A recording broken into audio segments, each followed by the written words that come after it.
Hurot.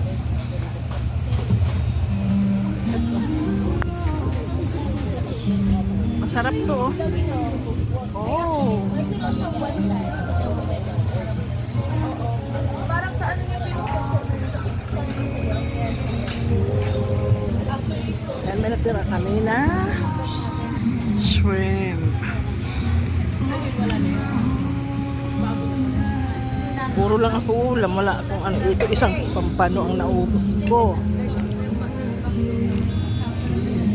May sinigang, may bulalo.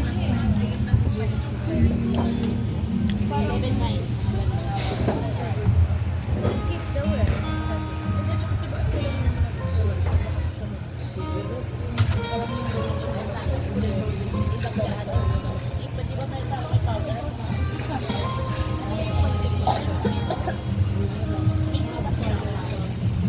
Ganda dito, no?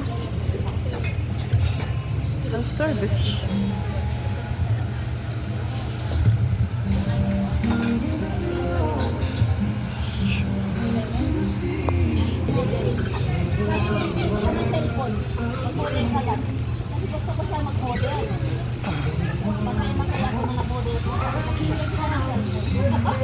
Isama ko lang po. Oo, pagsamahin na lang. Sige, sige. Okay lang yan.